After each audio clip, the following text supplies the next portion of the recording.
Hello, wherever you are in any part of the world. Hello from my heart to yours.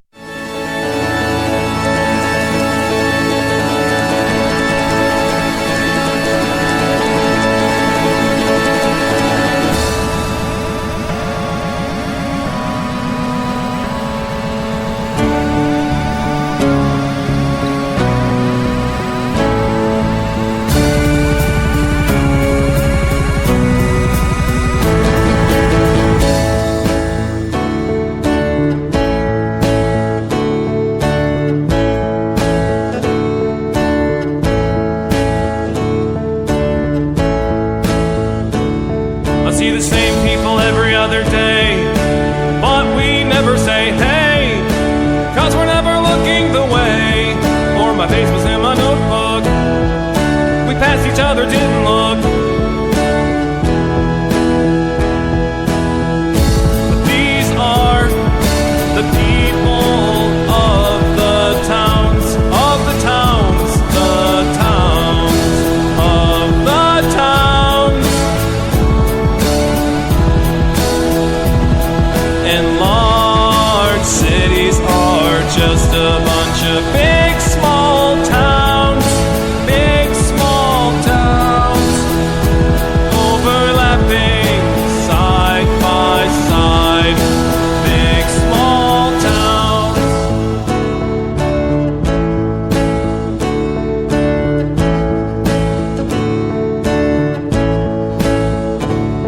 I see new people every day.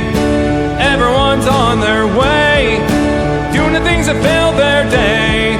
And I'm going places too, doing the things that I do with my time. We are the people of the towns, of the towns, the towns, of the towns.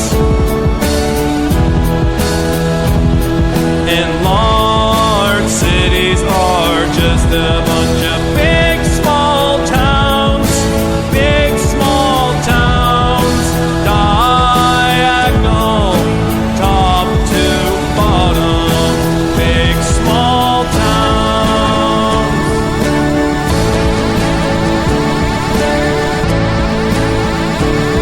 Be nice to the people of the towns, once in a while look around, cause what's going around's coming around.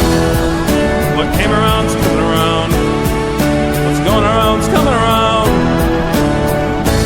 Big, big, big, big, big, small towns. Word gets around in the big small towns.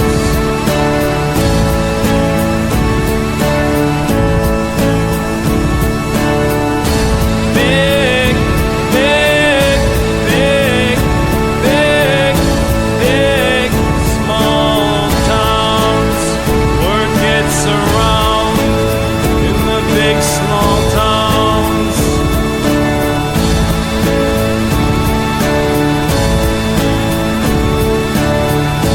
Big, big, big, big, big, small towns.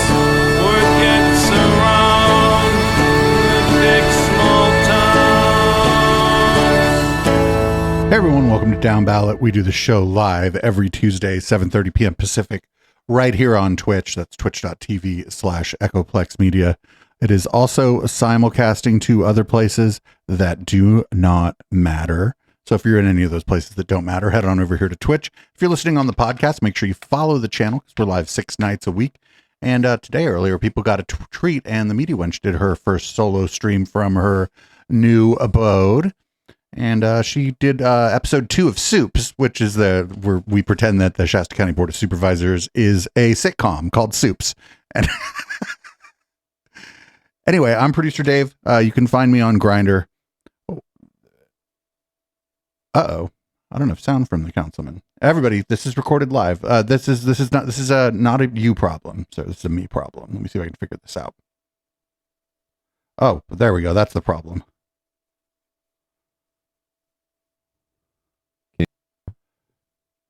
Can you hear me now? Yeah, we can. Yay. Hey, everyone. Live internet radio. It's the best. This is the Councilman. You can find me on X at THE_Councilman. And you can also find me right now getting into a little bit of indica and getting ready to write some draft quotes for endorsers to approve so that we can push them out on the internet and get some dumbasses elected. It's a great life. Oh, great. You're going to get some more dumbasses elected. Just what America needs. Well, the dumbasses pay better, so... Oh man, we've been kicking around the idea of starting a consulting firm. We really should. We really should. Down ballot consulting. I think it would just be fabulous. We'd have to because I'd have to pretend it wasn't me. Anyway, true. Yeah.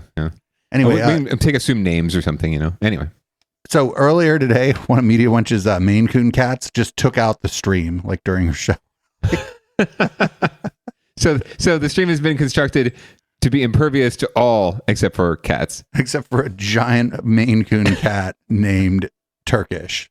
He fucking took the stream out. It took out all the audio.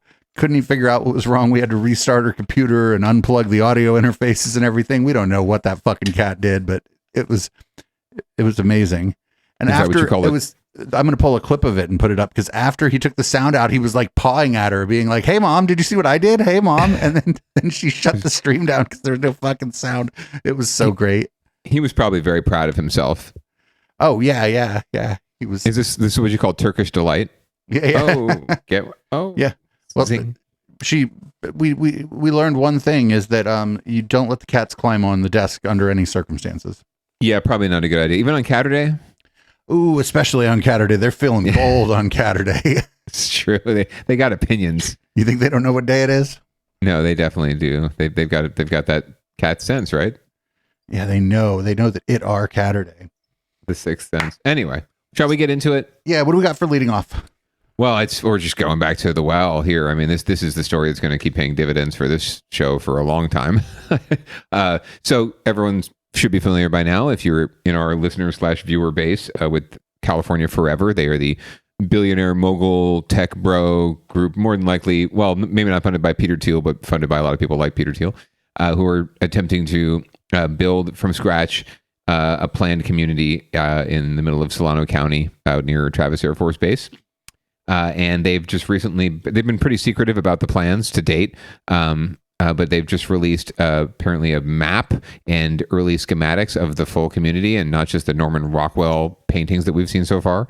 So we're going to learn more about what they've proposed and what folks think about it. You've heard it by now. It's called California Forever. It's a project aimed at creating a new city in Sonoma County. And today, the billionaires behind it got one step closer to getting the proposal on the November ballot. As NBC Barry's Emma Goss explains, the goal is to get voters to approve the project, even if the county isn't on board. Today's filing addresses a range of community concerns that have come up about the ambitious development. It also outlines 10 voter guarantees, offering Solano County residents various financial incentives in hopes they'll greenlight the project. The community is 18,600 acres. So why they need a different guy? They really do. They really do. Hans is not cutting it. To a crowd of enthusiastic Solano County residents, the developers behind California Forever made their biggest pitch yet for a new city. We've created a set of 10 voter guarantees that you will find in the project initiative. Those guarantees cover a wide range of critics' concerns about the plan to build a new private city, promising Solano County benefits, including job creation, affordable housing, environmental protection, additional security around Travis Air Force Base, educational scholarships, and no drain on the area's water resources. This is a plan. What are they going to invent the water? What the fuck do you mean no drain on the water resources? They're going to recycle the poop water and drink it. They're going to drink their own poop. It'll be like Fremen in Dune. They'll just drink their own sweat and poop water. That's like the guys that were making beer out of it. Exactly. Only they're making drinky water, or maybe they're making beer. Maybe they just drink beer all day. That'd be a cool spot to I do not want to drink beer with James Ceramic. but Well, certainly not poop beer. enhances the mission of Travis for many generations to come. Some Solano County residents tell us they can't wait to see it on the ballot in November. I am super excited. I feel like this is a vision that has been Ooh, a private educator, you say. Notice how it doesn't say school teacher. She's like, no. I want you to make sure that it says private educator. Private school educator. for quite a while. How long is this going to take to get built? You know, what's that process going to look like? While others worry developers are over-promising and will under-deliver. Have they been able to answer your concerns at all? They don't want to listen to our concerns. Every time somebody makes a concern, they poo-poo it like it's not going to happen. I'm very excited. Patrice Lewis, a Vallejo mother of three, is the Fairfield field director for the ballot measure. I'm directly in the field, so phone banking, canvassing, talking to business owners. As she sees it, California Forever creates an opportunity for her children to afford to buy a home in the Golden State someday. Right now, she says, it doesn't seem possible. No, go back. There were black people on the stoop there. Oh, really? They finally put a black person in one of their drawings? Norman Rockwell apparently learned how to paint black people, yeah. Life-changing, honestly. California Forever still needs to gather the required number of signatures to qualify for the November ballot. Well, no. After that, it's up to Solano County voters whether or not it moves forward. In Rio Vista, Emma Goss, NBC Bay Area News. This shit's going down 2-1 or 3-1 or something, dude. There's just no fucking way. These people, there's no way. I agree. It's going to get on the ballot. They'll, anyone who has money can get something on the ballot. That's pretty much been proven. Like the dialysis measure that keeps coming up every 2 years that we keep talking about. Right, they don't want they need like a used car salesman, how you doing kind of handshake guy first of all, like instead of this guy that this guy looks like reminds me of Klaus Schwab, the guy who all the conspiracy theorists think is going to make you eat bugs. Ideally they would have people from local leaders from the community who they'd recruited who are on board, and they'd form like a steering committee of really respected community leaders. That's what you see when, for example, when the sports analogy, when the 49ers built their stadium here in Santa Clara, right? Santa Clara is not exactly a big city, right? It's not necessarily the place you would expect to see a 70,000 seat, stadium, right? Where Taylor Swift is going to play. Well, they had to do some work, obviously, to sell it, right? And they ended up winning handily. One, they spent a shit ton of money per voter, but they also early on went out and recruited, local business leaders, elected officials, trusted community leaders, right? People who people looked to and believed, and they got on board with it and they sold it, right? This situation, you've got like Hans and then his, very very nice and diverse, highly recruited, highly curated team of field organizers and representatives who are not local leaders, who are not well known, who are just people they've brought in more than likely or elevated from the community.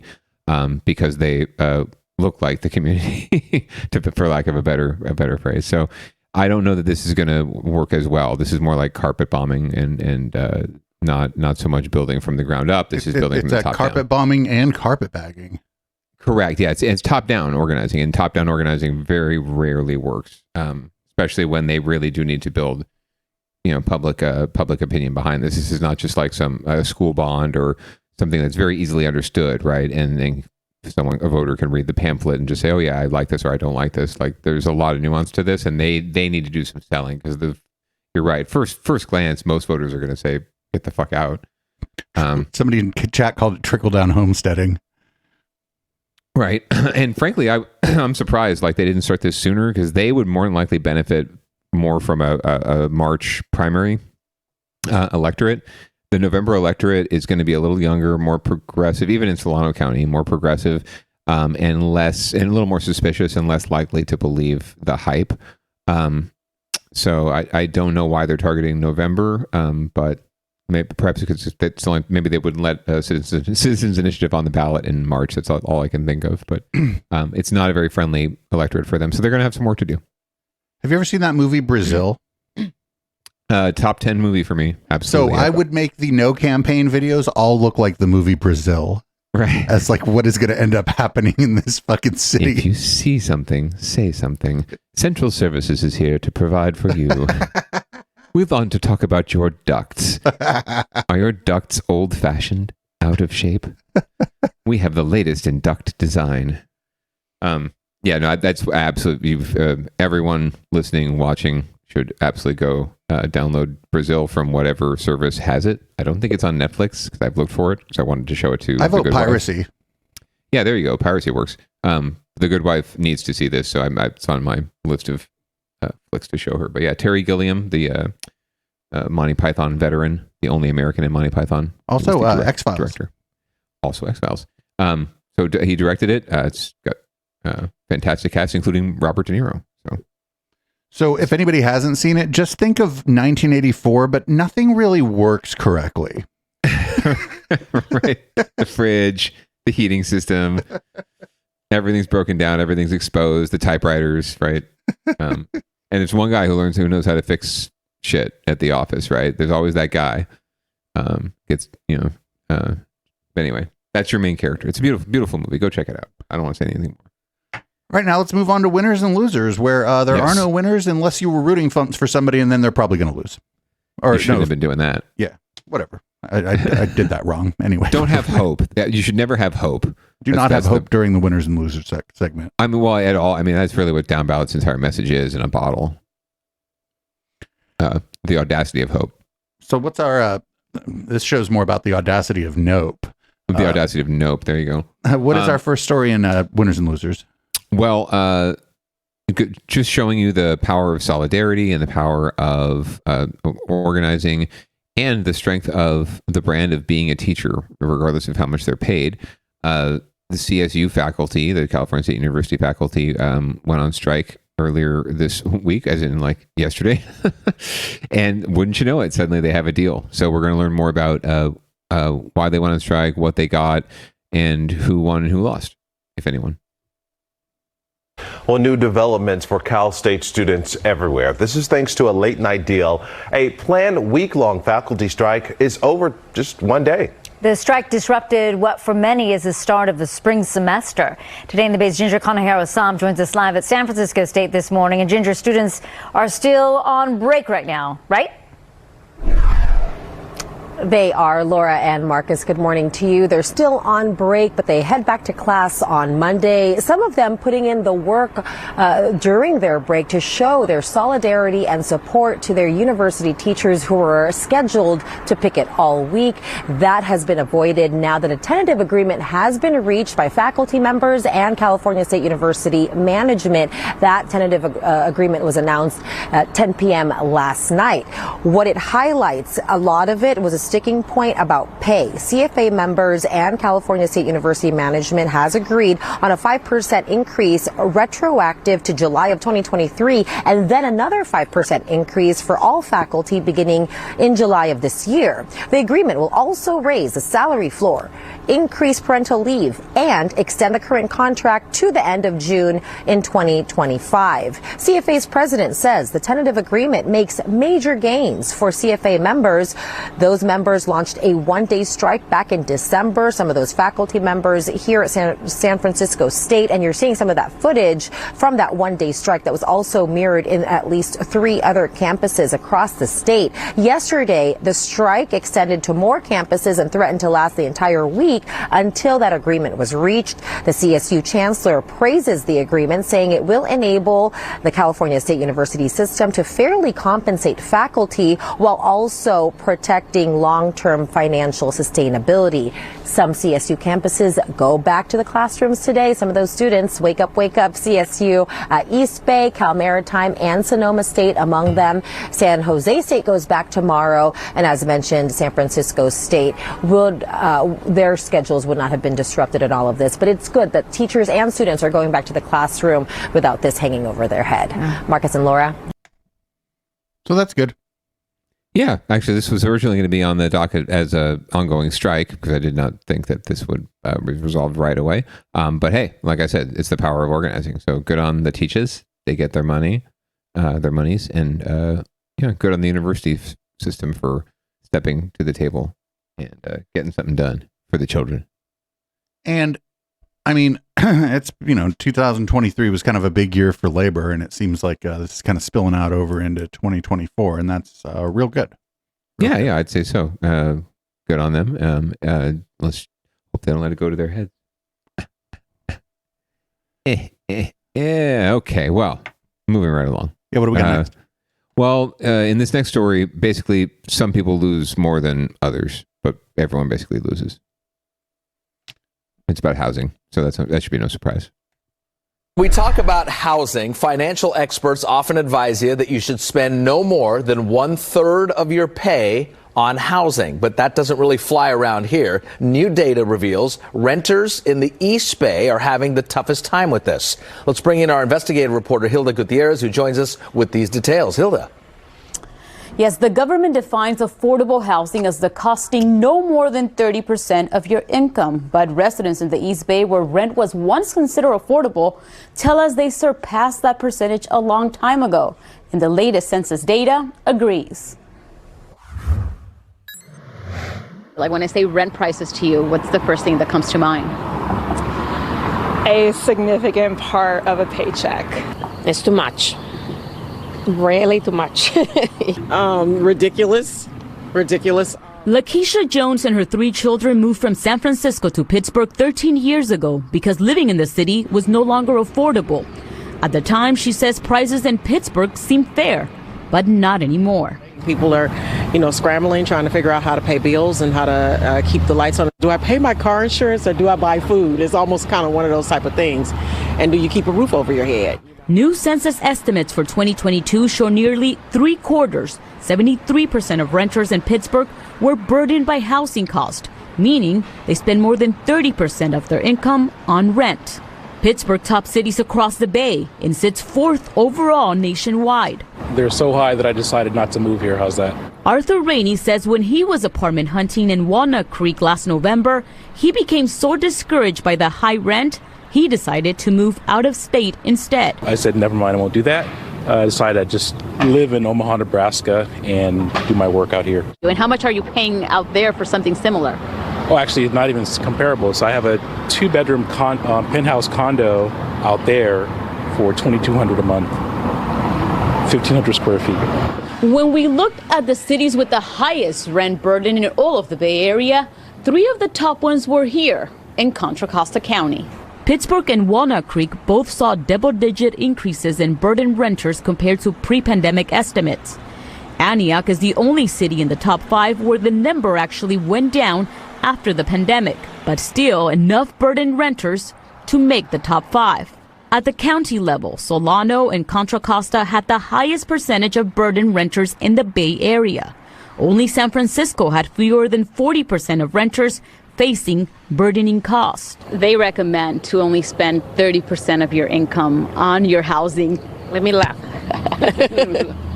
Yeah, no, it's more than that. Bertha purchased a home and moved to Pittsburgh 18 years ago. At that time, her mortgage was $1,000 a month. She now pays double after negotiating with her bank. She says a home like hers rents for at least $2,500 a month. The bank tried to make us pay, like almost triple, $3,000. What percentage would you say of a paycheck? It was more than 1/3, so it was more than an entire paycheck went to my rent. So how are they able to keep a roof over their head? I mean, roommates.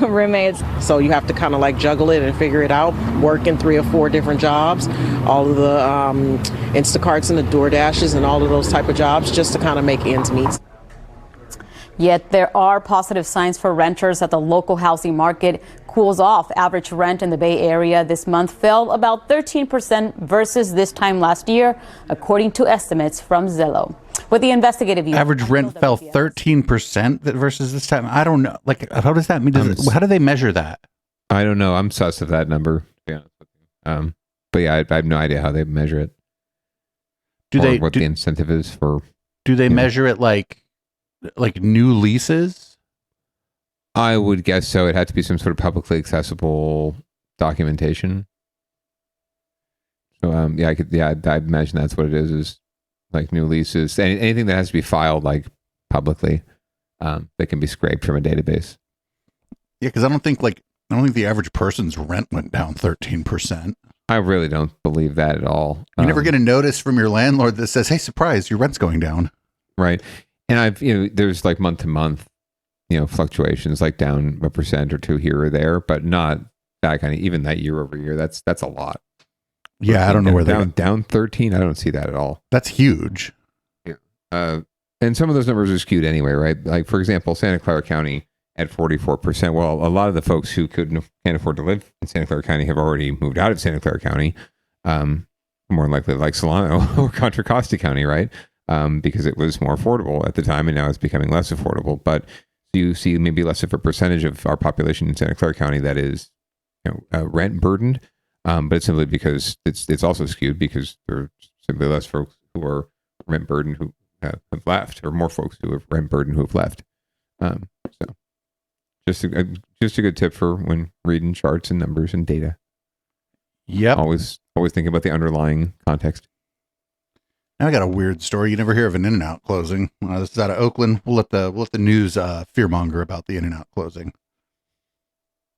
People who live and work in East Oakland are disappointed to hear the only In-N-Out in the city is closing later this year. That's right. The popular burger restaurant saying car break-ins and violent theft is to blame. KTVU's Crystal Bailey today took a look at what's being done to curb violent crime right near the airport. She's here in studio with the story. Crystal. Well, Oakland police say they have a crime reduction plan in this area, and they've seen progress. Meanwhile, customers tell me they aren't shocked to hear the restaurant is closing its doors. A security guard at the In-N-Out today told me she's seen up to 10 break-ins in a single day. But residents say it's too little, too late. The In-N-Out in Oakland is located in one of the hotspot areas for crime, near 98th Avenue and Hagenberger. It's an area criminals know they can find unsuspecting tourists coming from the airport.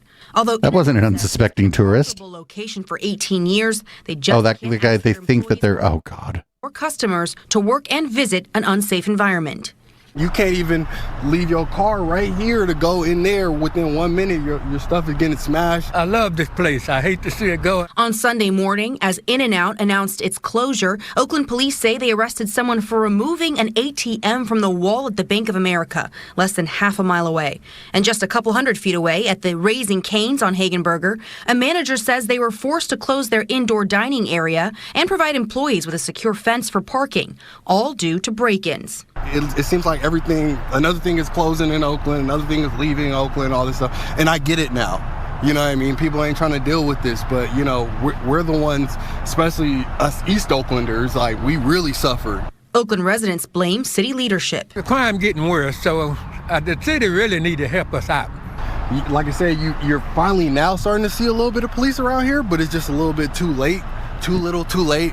Oakland police know the area is a problem, so they increased the number of patrols and started working with a private security team for 24/7 monitoring last year. OPD says in 2023, they saw a 23% reduction in auto burglaries around Hagenberger and 98th Avenue compared to 2022. And despite all the effort, after the In-N-Out on Oakport Street closes in late March, customers will have to travel to Alameda or San Leandro to get their double-doubles. I hate to go way out of the way when I can go right here. And even though they're closing, In-N-Out will still donate to Oakland charities. OPD says their command team and Councilmember Treva Reed will continue to meet with businesses near the airport to make it a safer area for Oakland residents and tourists. Crystal Bailey, KTVU, Fox 2 News.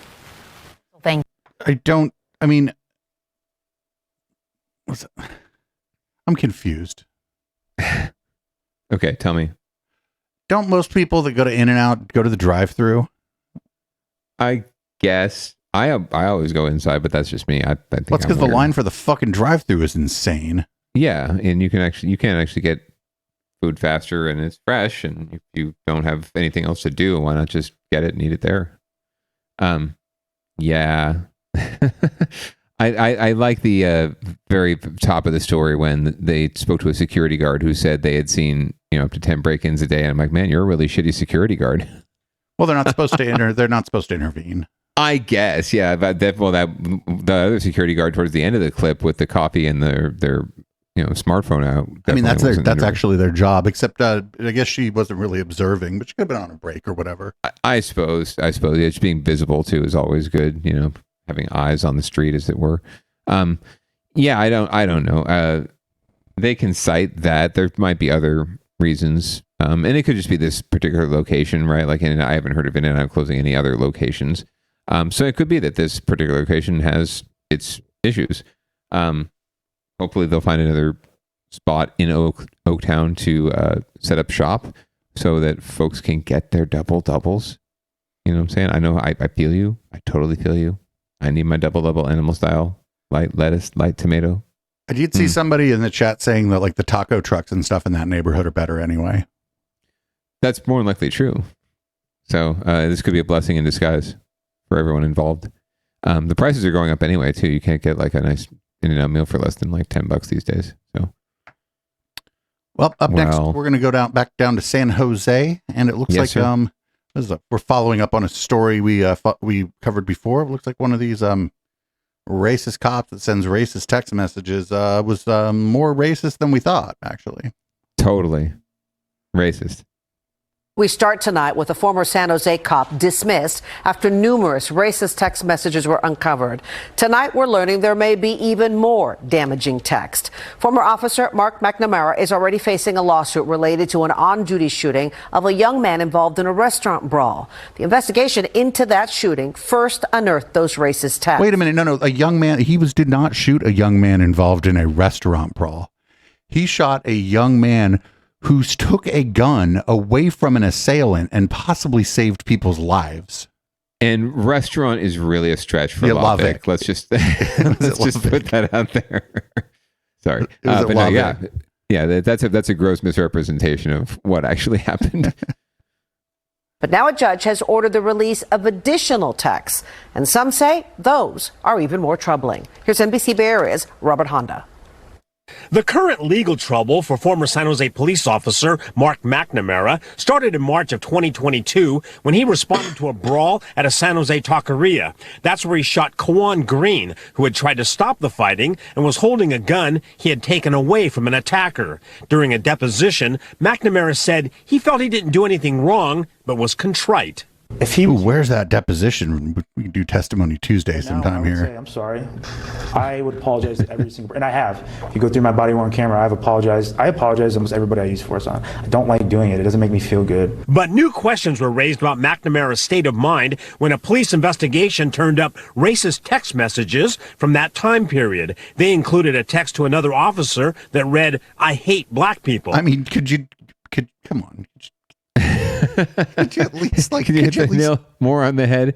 Maybe like just use a trope or something, like something that not ever, even my 18-month-old could understand. I mean, try a little. You could find a whistle of some sort, sir. You could find the whistle somewhere. Jesus fucking Christ! I don't like going to Oakland. Left the force. But the man he shot is now suing the city, and last week the judge in that case ordered a second batch of McNamara's texts released to Green's legal team. It was that team that provided them to us. Most are too graphic to show. Others reiterate comments in prior texts, including one in which he refers to a cashier saying, "I hate black people." And the word before, it wasn't Nantucket before cashier, was it? Nor was the word below there, yeah. Oh, Jesus Christ. And I'm not talking about uppity. Oh, God. Uppity N-word. In another, he mocks police action by saying, "You harassing them blacks?" Another reads, "I hate black people more than I hate being a cop." This is a person who apparently... Whoa, dude. Man, you got some problems, man. Whoa, man. Holy shit. Man, this isn't the one, though. The whole bunch was already spoiled if other people weren't like, "Oh, you got to fire this guy or we're all resigning." Maybe that's what it is. Maybe that's what it is. All these asshole cops, they just hate being cops, so they're trying to get fired, right? So they just do stupid shit because they're trying to get fired, and they're just amazed that they keep not getting fired. Both his job and the people that he was assigned to serve and protect. In yet another text, McNamara uses a racial slur to refer to an doctor. Oh, no. And how she spoke. And not see you next Tuesday. Insults against the gay community and women. They need to take a deeper dive into the mind and the psyche of the people whom they're trusting to make life and death decisions. Legal analyst Stephen Clark says the new texts will bring... He said there's nothing in all of these books that's going to exonerate this man. I have many leather-bound books. prosecution scrutiny. When you look at these racist texts so close in time to the shooting, the DA's office is going to evaluate what was his state of mind, and they may not be done investigating him in this case. And also, the fact that he erased these text messages is evidence in a case. Unless the city of San Jose decides to settle out of court, the case involving McNamara will be heard in federal court in San Jose in April. Ooh, settle out of court, friendos. Settle out of court. You're going to get fucking slammed by some federal judge right there on right there over by the Sofa District, right kitty corner there from Original Joe's. You're going to get fucking slammed. Yeah, the city of San Jose has been paying out the nose for these settlements, but they're just going to have to keep paying because, if they go to court, they're going to get crushed. So, anyway, well, hopefully there is some justice here at some point. But again, as we've talked about before, this is just the tip of the iceberg. The shining example of the problem that we all know exists. So it's not as though this is the only dude out there who has this issue, and it's only a matter of time before some other asshole shoots someone that they shouldn't, or just shoot someone, period, and gets himself in trouble or kills somebody and drives us all down further down the rabbit hole. So but it turns out if you wanted to send some racist text messages and shoot somebody, you could get a $75,000 signing bonus if you wanted to do it in the city of Alameda County. Let's see what's going on here. City of Alameda, California. I have good news. Ever since we rolled out the hiring incentive, we went from about a 30% deficit to about a 10% deficit in the last 10 months. That incentive that Alameda Police Chief Nishant Joshi is talking about is a $75,000 signing bonus, the highest for law enforcement currently being offered in the country. And he says it's working and helping them to attract top talent. Men, women, different backgrounds, several different languages. I think we combined have candidates who speak 10 different languages. Alameda has a budget for a total of 88 officers. Last year, there were 24 vacancies. Since offering the signing bonus, they've received 400 applications. 20 positions have been filled at a starting pay of $113,000. That $75,000 could essentially cover someone's living expenses for 2 years. And so that's how we came up with that. Do you remember what the starting salary was back when you started? I think it was $37,500.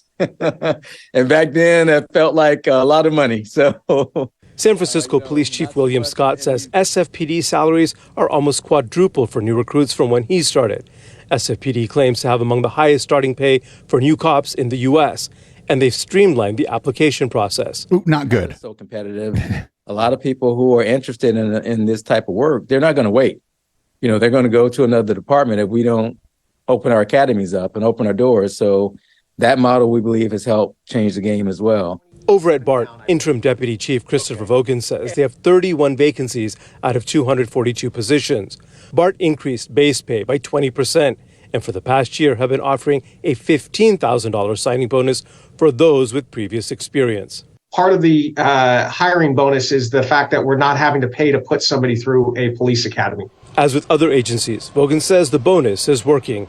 In Alameda, Ansar Hassan, ABC 7 News. So the streamlining the application process seems to lead to the sorts of problems we talk about often on Downballot, I'm assuming. Yeah, I would need to know a little more about what they mean by streamlining. Do they mean sort of, just making sure that there is a process, that there are steps to the process, and just that the steps come up sooner, right? There aren't like as much dead time between those steps, right? All of which are more likely very important in terms of screening. But yeah, I would be curious to see what their screening process is in the first place and what they've done to streamline the onboarding process. Because they want to fill their positions, they want to look good politically, and maybe it'll make their streets in their neighborhood and their community safer. But they're missing the boat if they're not doing a thorough job of vetting the people, like the man said, who are making life and death decisions. The ones who have the guns, we do not have the guns necessarily. Second Amendment, yeah. But it's very, very slippery slope there. Yeah, I don't like the this is it just needs to be like further professionalized, not like easier to apply. I don't know. Correct. And I don't know if the signing bonus, I guess it applies if you get hired across the board. But to me, there's also like needs assessments and things like that, and there's equity concerns, and if you're just offering it willy-nilly to anyone, it just smacks of trouble brewing down the pipe. So Alameda could be headed to an Antioch situation. Who knows? Or a San Jose situation. Also, the previous experience. I mean, okay, they have previous experience, but are they currently employed? And if they're not, like, well, maybe why? It's certainly an issue. I know it's an issue in San Jose where officers get trained and then get on the job here and just don't. They find they can get more pay somewhere else or better situation, working conditions somewhere else, so they leave and they've been trained. The city has spent $100,000, whatever, training them, $250,000 training them, and they are pretty much out that money. And some other agency benefits from that experienced officer. But yeah, regardless, like if you're just because you've experienced in another department doesn't make you any less corrupt, any less of a potential loose cannon, any more vetted. Right. Doesn't mean that last department vetted you all that well either. Right. They may have streamlined their process. Right. They might have taken your word for it that you were vetted elsewhere. Right. Or taken the word of that previous department, right? The HR department of the previous department, and the one going back from that and one going back from that. And God knows how you got the reputation in the first place, but you're a good guy, gal. I could see a situation in which maybe the union's going to make it hard to can somebody, but a city or a county or some group are like, ooh, this guy's a problem. We got to get rid of him. And then they're like, oh shit, he applied somewhere else. Give him a good reference. Get rid of that guy. Right. Or there's just no, there's no follow up anyway, or there's no reference checks done and things like that, or someone lies in their reference checks. Who knows? Yeah, it is very hard to dismiss an officer, just like any public employee who is represented by a union. That's for good reason, but it also has been manipulated in a lot of these cases too.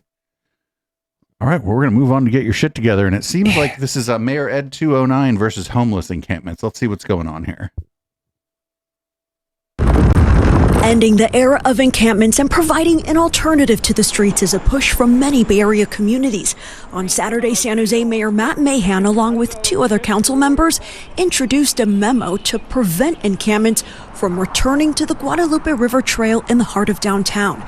City leaders want to preserve the progress that's already been made to clean up the public space. It's hard to build public trust, get people back out using our trails, keep our river clean, keep our city economically vibrant, if we're just kind of chasing encampments around the city. The memo would direct the city manager to implement a no-return zone that prevents re-encampments along the Guadalupe River Trail. We can then go to large neighboring encampments and say, we're sorry, this is an area where you can't camp. It's not safe for you. It's not okay for the broader community or the environment. We're going to require that you come indoors, but here's a place you can go. In San Mateo County, the Board of Supervisors will be considering an ordinance on Tuesday that promotes shelter and penalizes illegal encampments. The ordinance states if a person is occupying an encampment on public property, they can be charged with a misdemeanor after receiving at least 2 written warnings and 2 offers of shelter that are declined. Elizabeth Funk is the CEO of Dignity Moves, a company that builds interim supportive housing communities. I think the media likes to sensationalize and talk about criminalizing homelessness. But when I see stories like this, I get really excited because it's great news that you have 2 municipalities that have taken this problem seriously enough and they've built enough capacity that they're in a place to have this conversation. Funk said cities, along with federal support, should provide not just basic shelters, but the right kind of temporary housing assistance. I've had people who refuse shelter because they're trying to get sober and they're drug users at the shelter. I believe that if we have legitimate offers that are palatable for that person, and we should be able to reclaim public spaces because we have offered palatable options. In the South Bay, Lauren Martinez, ABC 7 News. This is, whatever. The lady who's, trying to help with the homeless is probably has good intentions and probably does good work. But She's like, oh, this sounds great. And I'm like, does it? No, and she's out to lunch. This is not media sensationalism. That absolutely sounds like criminalizing homelessness. They just said it's a misdemeanor, right? If you don't follow the rules, you don't follow the steps that Mayor Ed 209 levies out. But this is no surprise, right? If we've followed the mayor's race 2 years ago, we heard his rhetoric. This is exactly precisely out of his talking points. We were going to require that people take shelter, and if they don't, we're going to, go. We're going to take them and put them in shelter, right? We're going to arrest them, or we're going to not arrest them, right? We're criminalizing them, but we're going to go grab them. We're going to put them in someplace where we feel more safe having them, right? So it absolutely is criminalizing homelessness. It absolutely is the wrong approach to say, oh, well, just we're going to create no encampment zones. I mean, in theory, the whole city is a no encampment zone, right? Right. And it's not as though like people, there's talk of sanctioned encampments, which exist in other cities, but it's not as though everyone is really like jumping for joy, like, yay, sanctioned encampments. It's like we're just trying to solve the immediate problem while we address the longer term problem, right? And we're trying to embrace anything we can and make it easier on folks. But just listening to this guy with his pea coat or his overcoat, under the overpass, and his hot cocoa, and talking about going up to an encampment and telling folks, well, you got to go. It's not safe for you here. We've decided it's not safe for you to be here, so you got to go to this place. Okay, and if not, well, we're gonna cite you and we're gonna pick up all your shit and make you go. And just the audacity and the entitlement that carries along with it is just really shocking. But maybe not so shocking. It's disappointing. But again, it shouldn't be shocking because it was straight out of his bloody campaign rhetoric. So, and like somebody's like, I'm like outdoors, and you're gonna charge me with a misdemeanor. Right. Like, it's the least of their, like, the low the priority level for someone who's like living in this weather, especially right now in this atmospheric river on the street. Like that's a pretty low priority, I would say. Is, oh, you're gonna cite me? Gee. I'll just have to. Well, then I guess I'll just go ahead and stop being homeless. Then I don't want the citation. Right. I don't want to deal with all that. So, yeah, I'll just go over here and get a house. I'll be right back. I heard they're building luxury apartments over somewhere on Market Street. I'll just go get one of those. No, Solano County. There's a whole city they're building. You can get a condo. Oh, no. You can live next door to a black person. It'll be fabulous. Not a black person. You could live next door to the black person up in California. The black person in California forever. It actually makes the property value in your neighborhood go up because people want to seem inclusive. Right. And everybody knows him, right? Or her. Everyone knows that person. The whole town. Oh, it's Bill. Anywho. All right. Well, so Mayor Matt Ed 209 Mahan is trying to get his shit together. We can take a cruise down Downballot if that's okay with you. Yeah. What is Downballot Watch? What is this part of the docket? Well, Downballot Watch is where we take a look at the races that, in some cases, races that folks are paying attention to, but a little closer to home here in California, specifically the Bay Area, specifically the South Bay.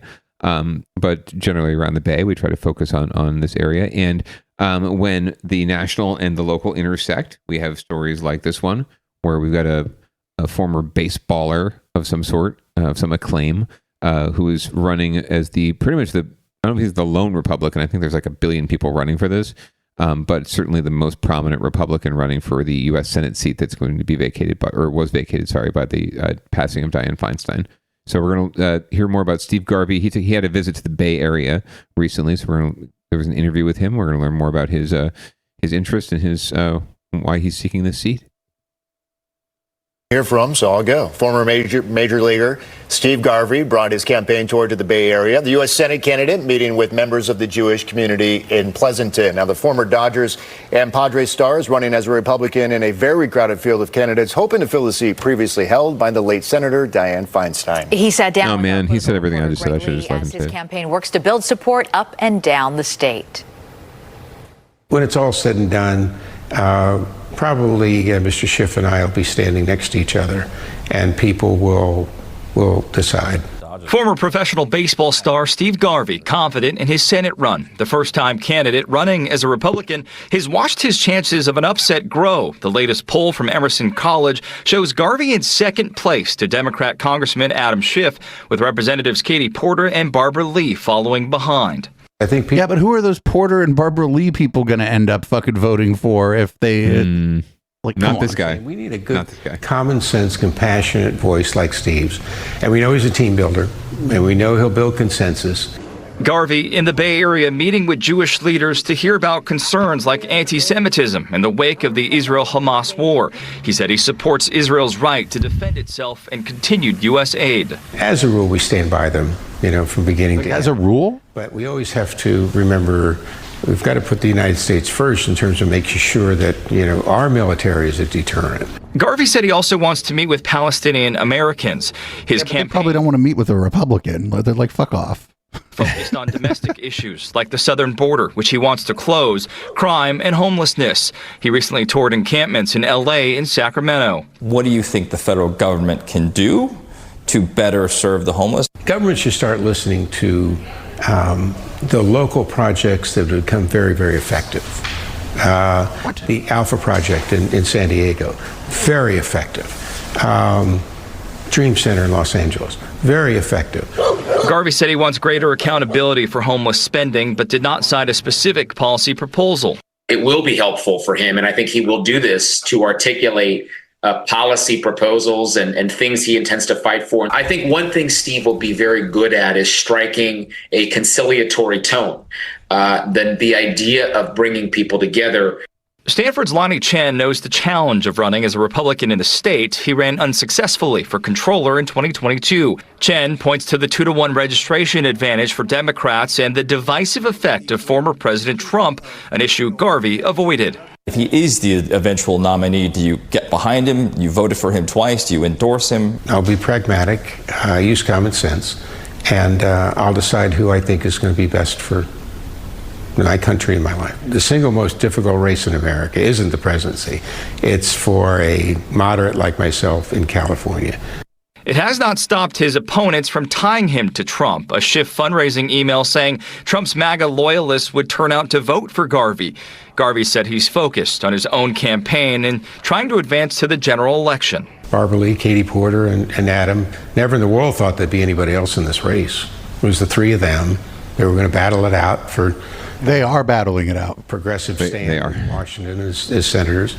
But you know what? You can't fail up. California voters have not elected a Republican to statewide office since 2006 and have not sent a Republican to the Senate since 1988.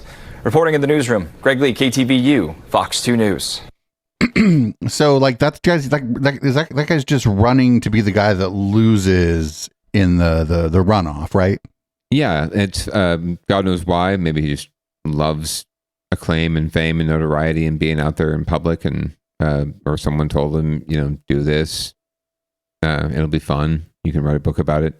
Yeah, I don't know why Steve Garvey wants to take on this mantle, but yeah, he's going to lose. Whoever, if it's Schiff, then all those Katie Porter, all those Barbara Lee supporters will be with him. Well, maybe not all of them. A couple of them might not vote or stay home, but enough of them are going to go over to Schiff that he'll handily win a runoff. And that's just the way it goes right now for Republicans in California. They have done such a piss poor job of governing and selling their message and delivering that they are now almost irrelevant in most aspects of our politics. As big cities in California get bigger and bigger, it's just going to be, it's impossible. It's just impossible. People in big cities just vote for Democrats. It's just the fucking way it is. And yes. And it, this guy's like, oh, I'm a moderate, but what, okay, then tell us why, tell Democrats in cities why they should vote for you. Don't just be like, oh, well, I don't know about Trump. If you want Democrats in cities to vote for you, go, I ain't voting for that guy. Yeah. If you want to win over those, if he truly is a moderate, right, and wants to win over crossover votes, you're right. He needs to cross over. But I don't get the sense that that's his interest. I think they all know what's going on here. There's some sort of grift happening, as you like to say. I mean, maybe he's just a bored rich guy. Yeah, it could be his old baseball manager maybe like ran off with all his money or something, or maybe he got divorced and lost it all, because he didn't have a prenup. Or like there's just because he's not really involved in Major League Baseball anymore. There's nobody really stroking his ego and telling him how great he is anymore, and so he wants to like go be a politician. It all those things could be true, and they all add up to let's do this. But it good luck to him. It's going to be pretty much a vacation for whichever Democrat comes out on top on March 5th. They get to hang out and chill for 8 months until it's time to take office. It is a little disappointing to see that Katie Porter isn't doing better because I thought she might. Barbara Lee is my like choice, but I know like she's not going to win, right? Yeah, I thought Katie Porter had a shot, and she was like my second choice, like the people I thought could win. And I don't mind Adam Schiff. It's just that he primarily exists to annoy Republicans, and I sort of hate that about a lot of Republicans. And so if I'm going to be consistent, I should dislike that Adam Schiff primarily exists to, you know what I'm saying? Like, to antagonize them. But he's also he's also making that part central of his campaign narrative too. That he's going after them. He's defending us, defending democracy. Right, that's what he's just a little sanctimonious for my taste, but he'll walk away with it. I'm with you. I'm certainly a Barbara Lee supporter. I do wish that she and Katie Porter could become like some mega woman warrior candidate who could take out who could surpass Schiff, and maybe combined their support would do that. I don't know that it would just be that homogenous. I think that if Katie Porter weren't in the race, a lot of her vote would go to Schiff. And if Barbara Lee weren't in the race, I don't know that much of hers would go to Schiff. I think a lot of it would go to Katie Porter. Yeah. So I don't know. And but a Barbara Lee endorsement could help Katie Porter, right? Well, all of that would be enough to not necessarily beat Schiff in the primary, but to get to a runoff with Schiff, and then it's pretty much you and him head to head, and then we'd see, right? And again, women make up more than half the electorate, and they're a bigger chunk of the November electorate as well, too. Progressives who like to see women and people of color representing and getting into office. So we're going to move on back to San Francisco. This is Mayor Breed. She's talking about Prop F, and I would market it as a Prop F is Prop Frisco, because people in the city hate when you call it Frisco. Prop Stop and Frisk. Oh. Let's see what's going on with Prop F and Mayor London Breed. Test before cash, making people screen for drugs before receiving cash assistance. That is the proposition being pushed by San Francisco Mayor London Breed. Yeah, it's called Proposition F, and it's heading to voters as the city recorded its highest rate of accidental drug overdose deaths. Here's NBC Bay Area's Sergio Quintana. Flanked by people who were involved in drug treatment and peer support groups, Mayor London Breed touted the basic idea behind Proposition F, which she placed on the ballot this year. San Francisco, this compassionate city, makes it too easy for people to be out there on the streets using drugs. Under Proposition F, the city would require people with substance addiction to participate in drug screening and treatment before getting cash assistance. But Prop F would not require people to go through formal drug testing, just screening.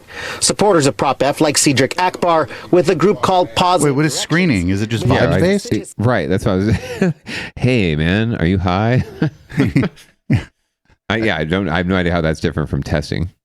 San Francisco and many private groups have relied only on harm reduction methods for too long. As a recovering addict, if I had the opportunity to be able to get free needles, foil paper for free from the city, and also have the city pay for my drugs with my GA money, then why would I stop using drugs? Yesterday, the San Francisco Department of Public Health released details on the death toll from drug overdoses last year.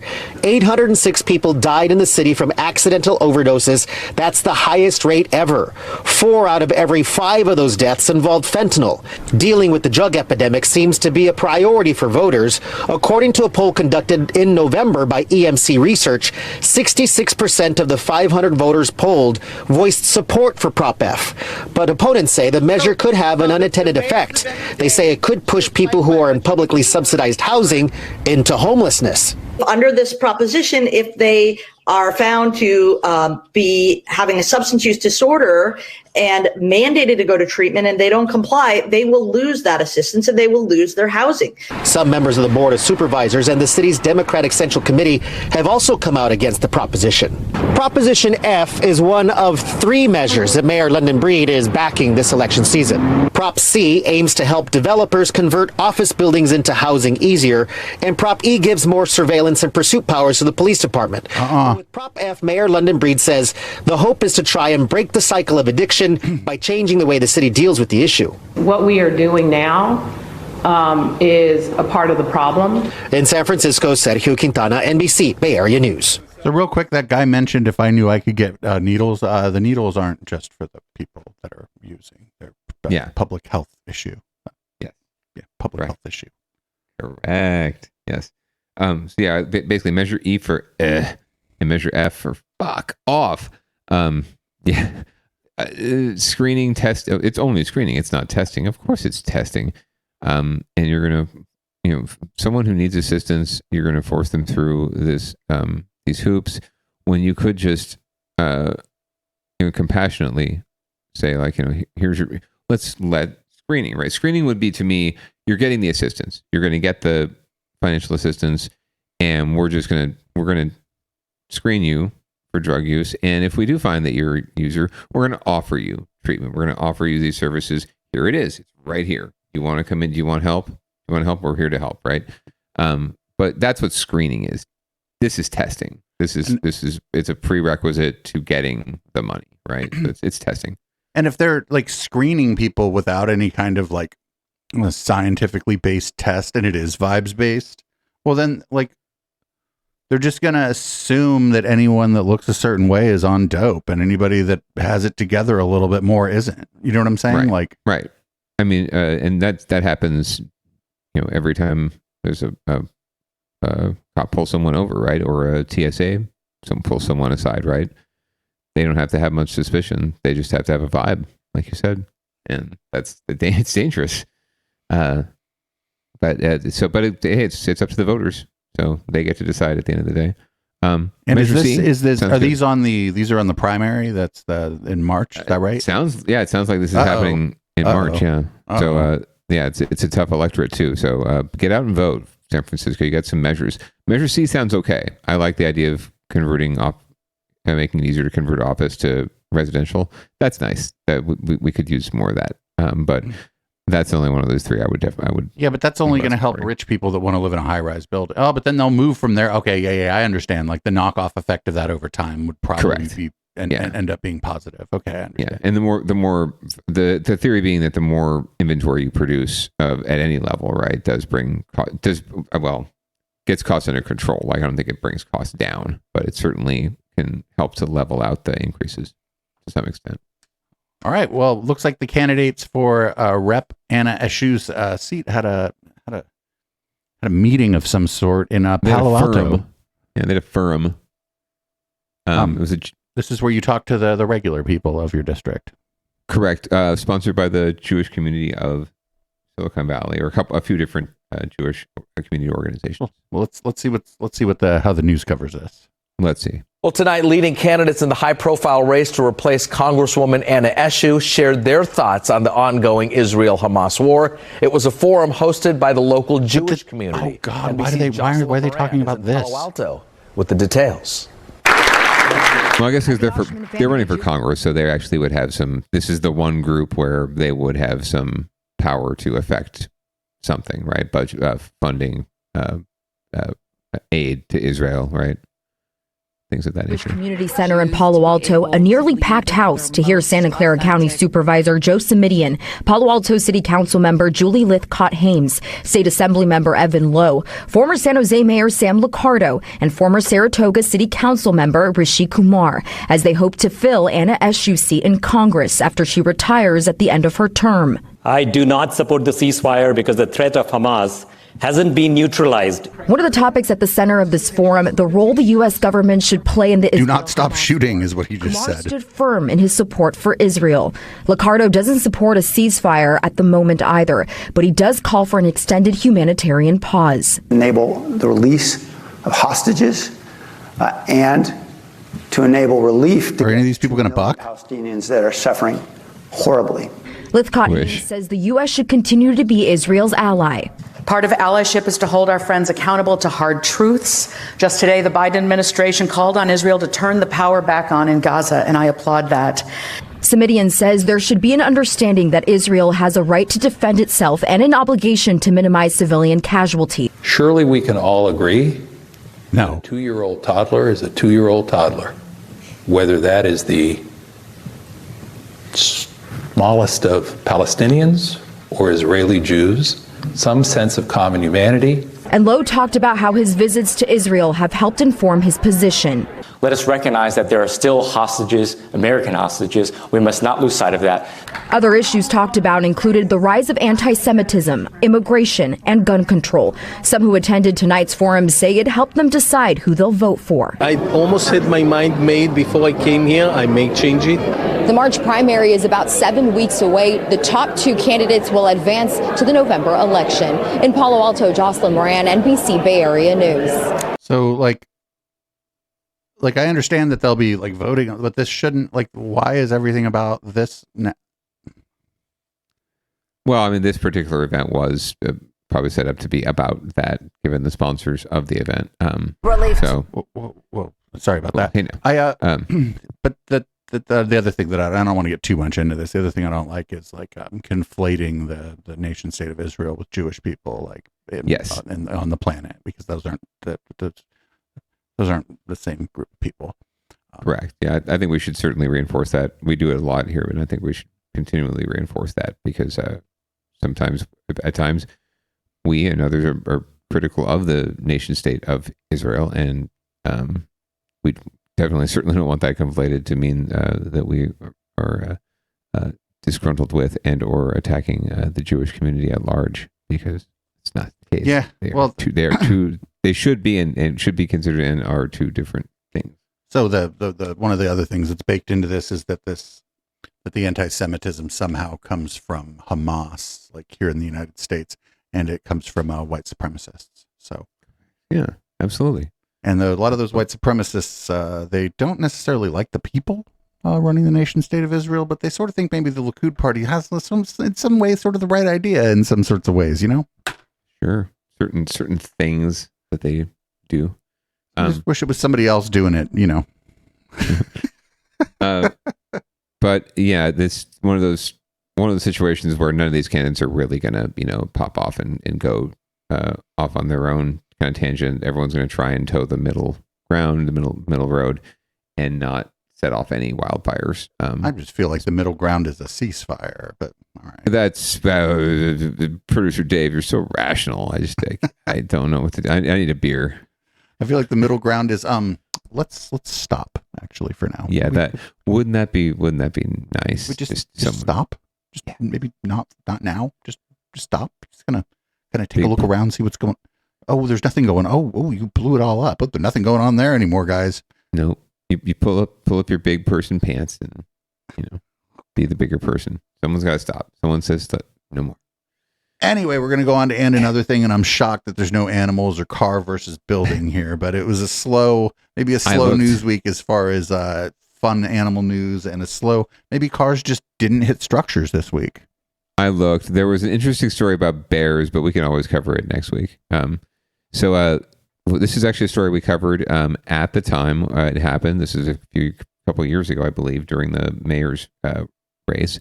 But there was a explosive device found near the home of Councilwoman Dev Davis in District 6, district I'm very familiar with. And this was also in conjunction with some death threats that she was receiving at the time that she was not able to discuss because it was treated as a very serious security issue. That's why police found the explosive in the first place. She was under police protection because there were some very apparently substantiated threats to her health and her children. That apparently after a couple of years, they've found at least a suspect who may have been the person that planted the explosive, but we'll find out here. Relief tonight for a San Jose City Councilwoman and her Willow Glen neighbors. 2 years after a dangerous explosive device was found near her home, an arrest a San Jose man. NBC Bay Area's Jocelyn Moran with who he is and what police are saying led them to this suspect. A suspicious device found in 2022 near the home of San Jose City Councilwoman Deb Davis, the Willow Glen neighborhood on edge. Police determined it was an explosive. It was homemade and very dangerous if it went off. Neighbors reacting to the news at the time. I was really concerned because it was right there in front of our house, and I had to just grab all my stuff and my dog and just get the heck out of here. Which brings us to this week. Nearly a year and a half later, police say they've identified the suspect as 33-year-old Andres Navarro of San Jose. San Jose police say after obtaining an arrest warrant, they located and arrested Navarro on Tuesday. They then executed a search warrant to where he lived. They won't say what led them to Navarro, but they did say they found a field guide for improvised explosives at his house. Unable to speak on camera, tonight City Councilwoman Davis says in a statement, quote, "My family and I are grateful for the work of the San Jose Police Department. We are relieved that the suspect is in custody."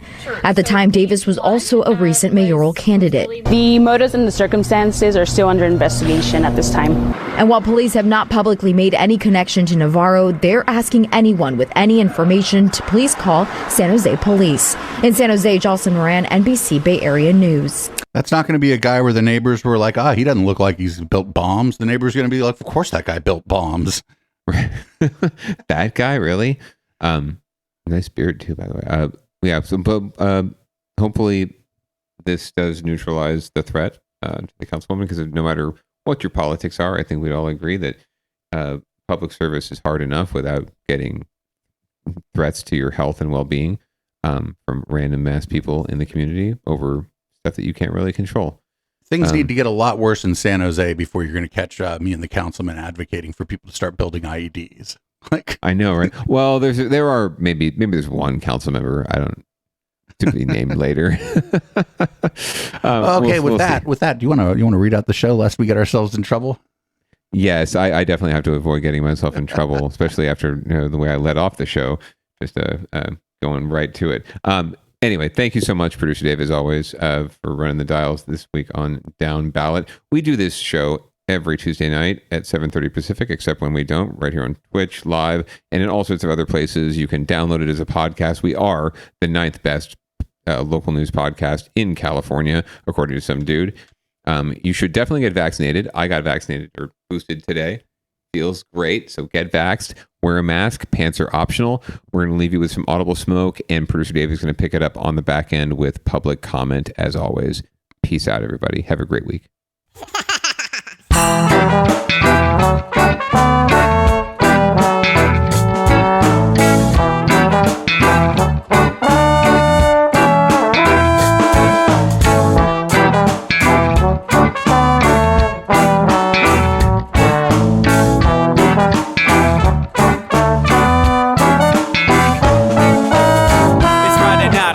Time to get the party started. Pick up my phone just to check and see who's calling. Dress up real nice for the ladies at the bar, and I'm driving in my car just to get to where they are.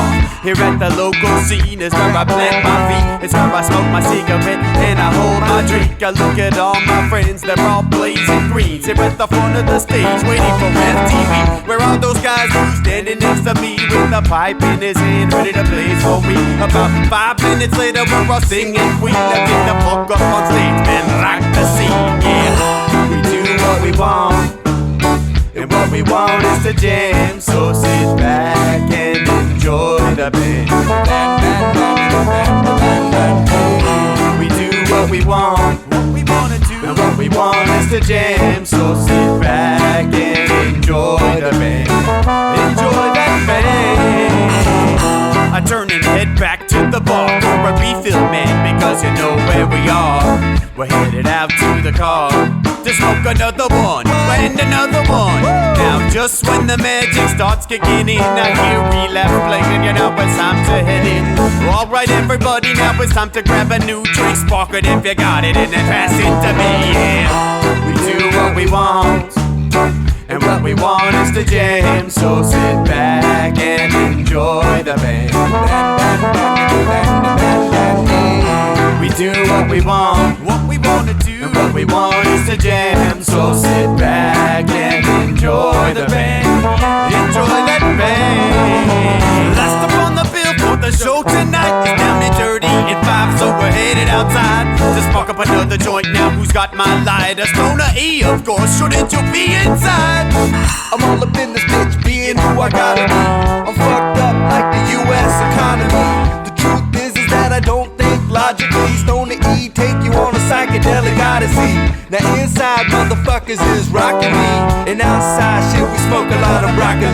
Rocky the roller, yo, that sexy girl be jocking me. Ain't too drunk to fuck, but I'll probably do it sloppily. We do what we want to do, and what we want is to jam. So sit back and enjoy the band. Enjoy the band and enjoy the band. We do what we want to do, and what we want is to jam. So sit back and enjoy the band. Molly say that he like jamming, and he hope he like jamming too. Well, I gotta say, thank you, Bob, we do. Yes, I gotta say, thank you, Bob, we do.